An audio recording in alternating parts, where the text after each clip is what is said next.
After 2 years of dating, I married my spouse Alex around a year ago. Everything seemed wonderful when I initially met his family. I assumed that we would get along well. However, things recently changed when we went to his parents' house. At dinner, the topic of children somehow came up, and his 52-year-old mother, Diane, mentioned how excited she is about grandchildren. She had to be informed by Alex and me that having children was not in our plans. We had discussed this topic numerous times and were in agreement. No children. I was taken aback by Diane's response. She persisted in trying to persuade me that I would change my mind one day, even stating things like, "Every woman wants to be a mother at some point." I initially ignored it, kindly explaining that we had already made up our minds. But Diane didn't back down. She would bring it up anytime she could for the following few days, coming up with various ways to imply that I should reconsider, while I remained cool but adamant that we weren't interested. Eventually, I had to establish a clear boundary. Fortunately, Alex was on my side when I told her that I didn't want to talk about it any longer.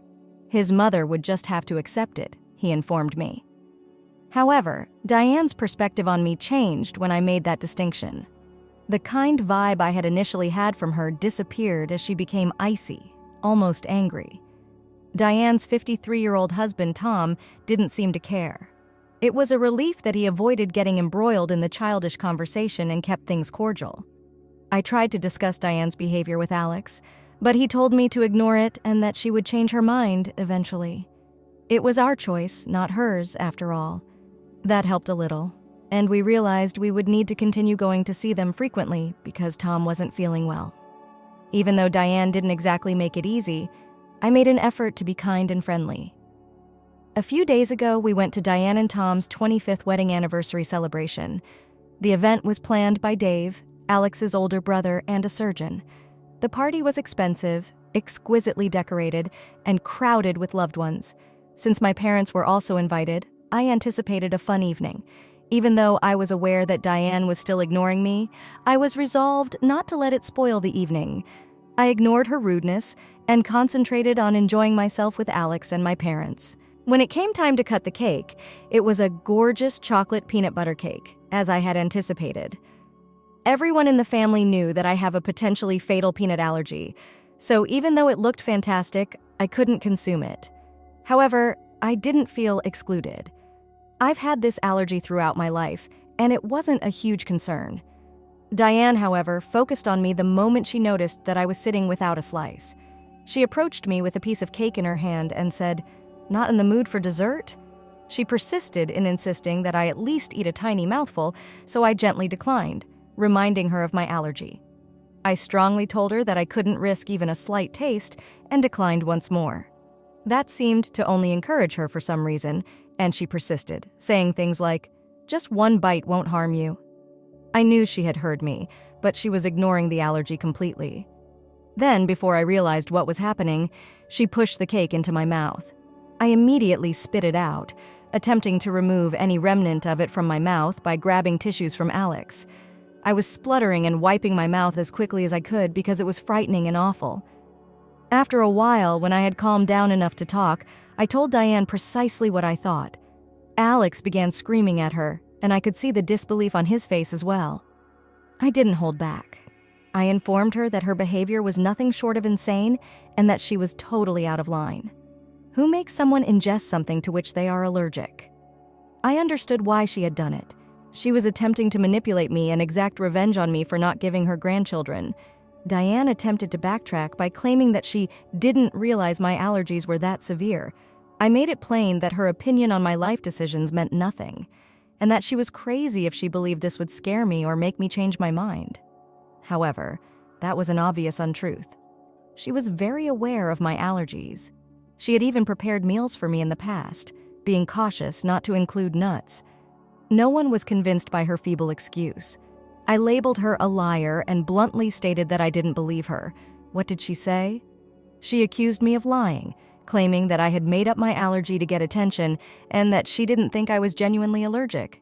The last straw was when she went so far as to say that I was pretending to have the allergy because I couldn't have children and didn't want her to become a grandmother.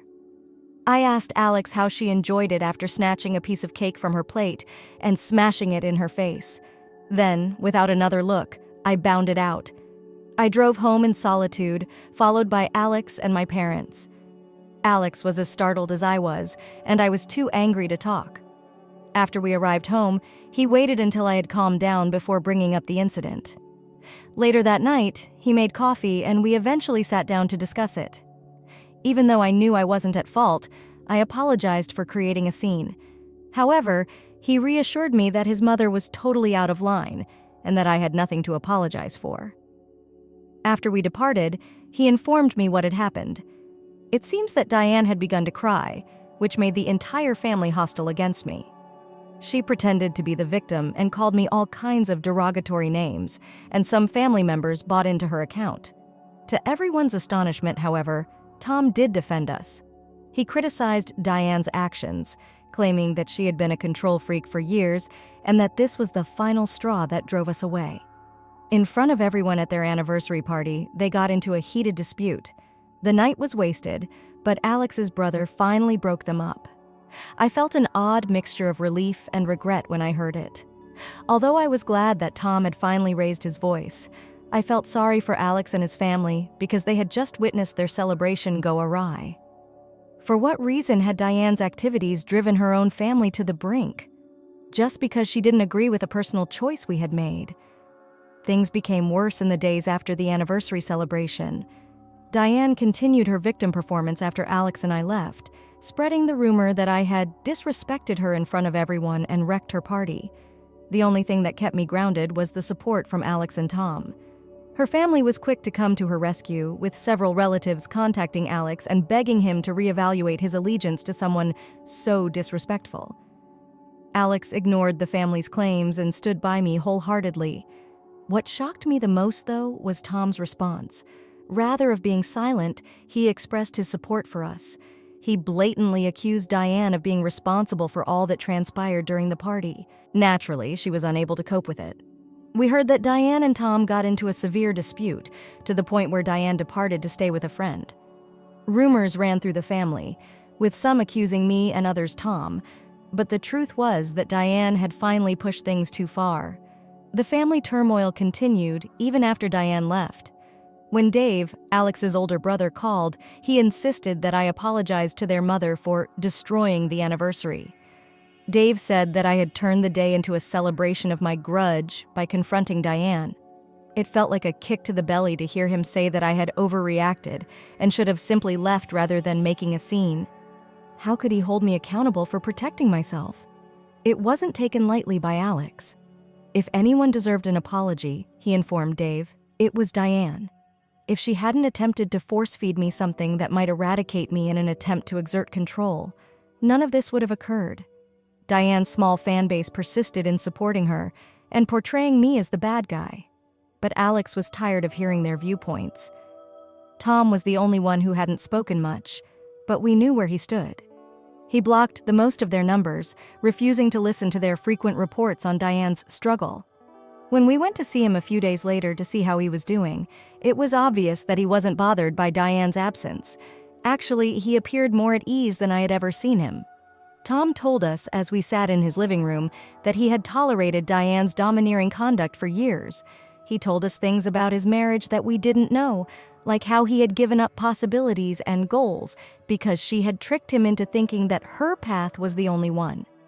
He claimed that she had always behaved as though her wants and ideas were more significant than anyone else's, and he had cooperated in order to maintain harmony. Then, he shocked us even more. He admitted that he had been considering a divorce. To be honest, I was as astonished as Alex appeared. However, Tom claimed to have had enough. He believed it was time to live life on his own terms and had no interest in apologizing to Diane.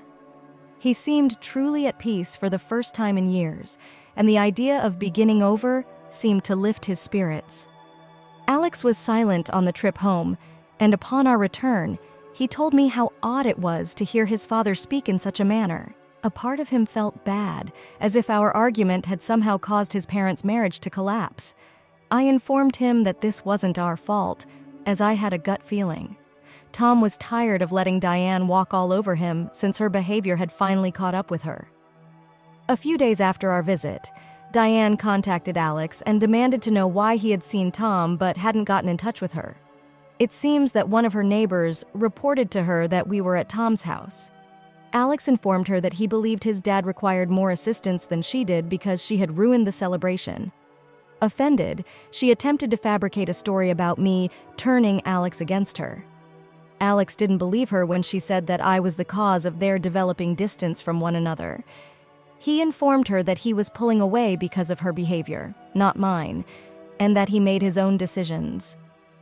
Later, when Tom invited us to visit again, he revealed that he had formally discussed divorce with a lawyer. He was really thinking about it, and this time he wasn't going to let Diane dissuade him. All he appeared to want now was the prospect of a new life, one unencumbered by her continual dominance. He even jokingly suggested that perhaps this time he will be given another opportunity to pursue his goals unhindered. Seeing a man in his 50s feel at last prepared to take charge of his life was a bittersweet experience. Alex sought to reassure him that he should go ahead and join his brother's company even now, as that was something he had always desired to do. Tom was hesitant, stating that he thought it was too late, but we reminded him that he should seize the opportunity to do something worthwhile. Following some back and forth, Tom decided to get in touch with his brother. However, he was adamant about proceeding with the divorce regardless of the outcome. I felt a sense of justice and clarity after speaking with Tom. Diane's domineering behavior was not limited to me. After years of controlling her husband and family, people were now speaking out against her. Alex was there to support Tom when he filed for divorce a few days later, even though she was still trying to play the victim. I knew that eventually she would have to confront the truth. After they went out for drinks, Alex returned home with mixed feelings.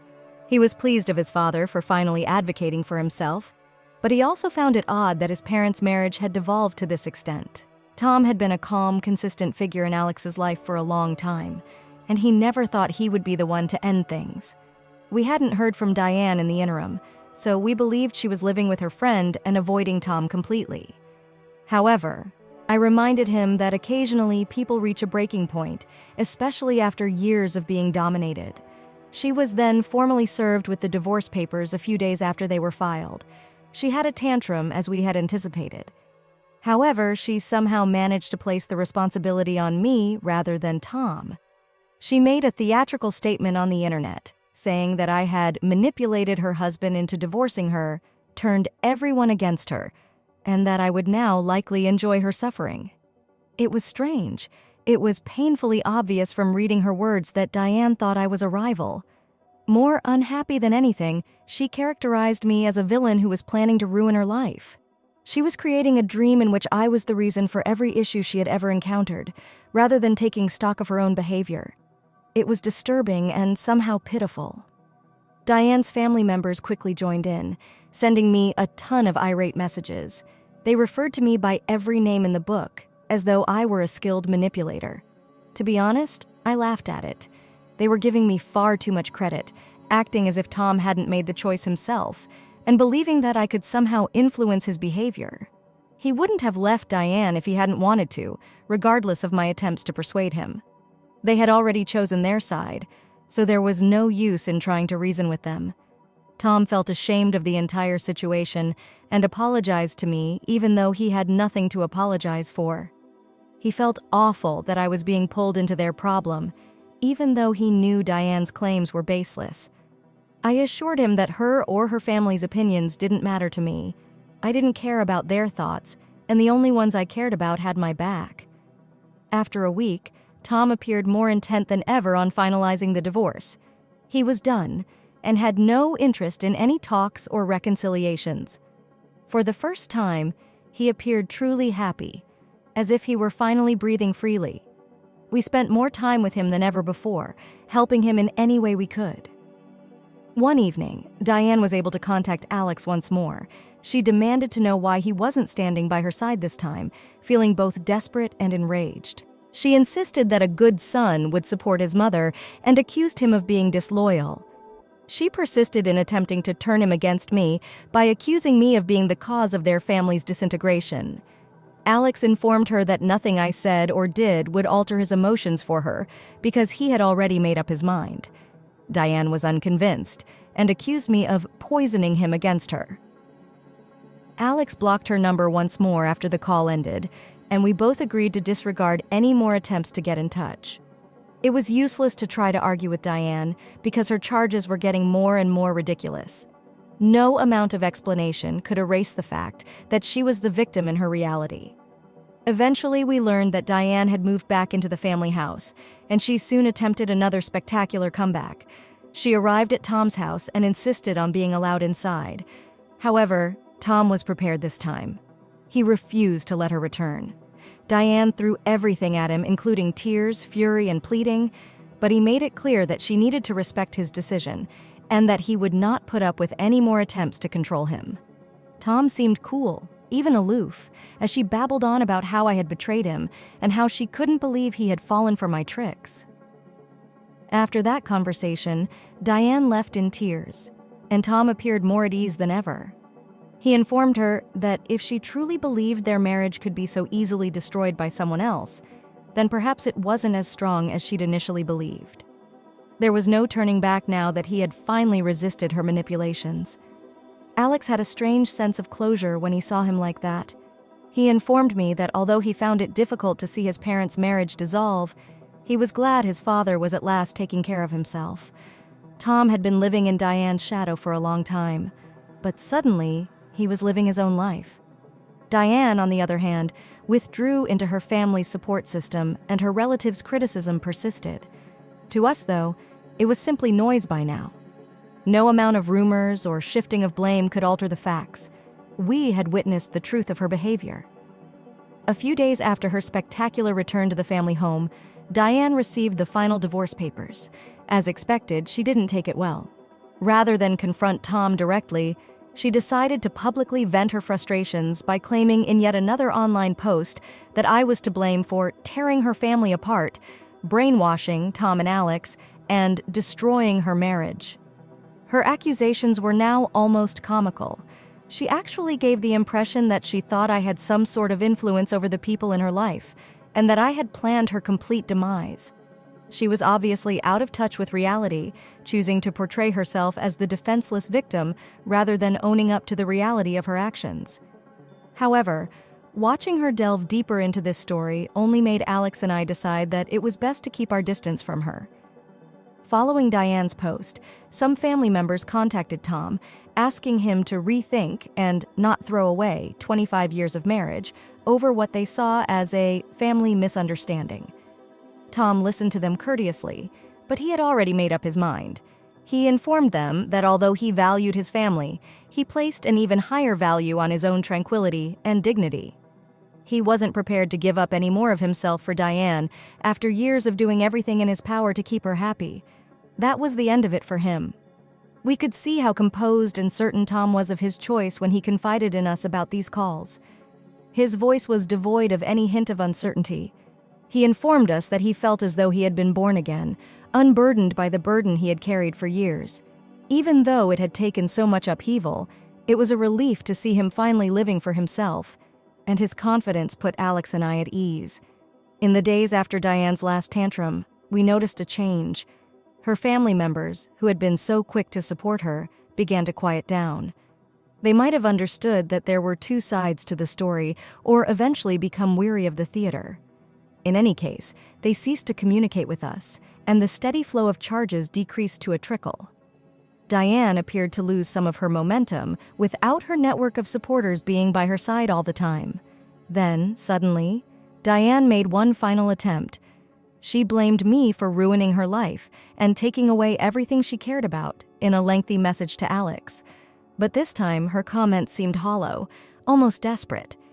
Even if that something was her own misplaced bitterness, it seemed like she was clinging to it. Alex didn't reply to her message. Without hesitation, he erased it, and we continued living our lives without letting her resentment affect us. Knowing that we had made the proper decisions for ourselves, we felt more at ease with each day that went by. Tom completed the divorce and soon afterward took the decision to approach his brother about rejoining the company. After receiving a warm greeting from his brother, Tom began lending a hand however he could.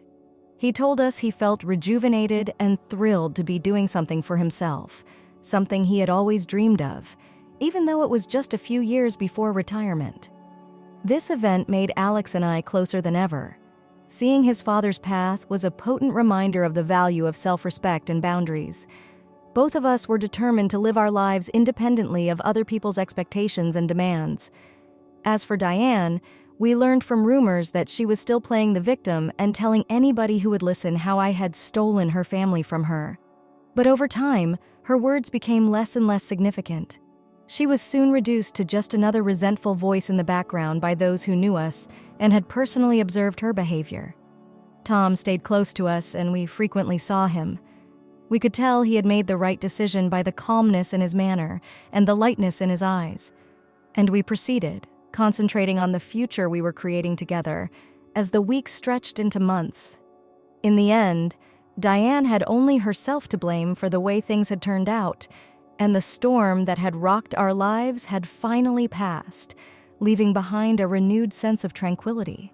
After years of attempting to exert control over everyone around her, she lost the authority she believed she possessed when her hold eventually relaxed.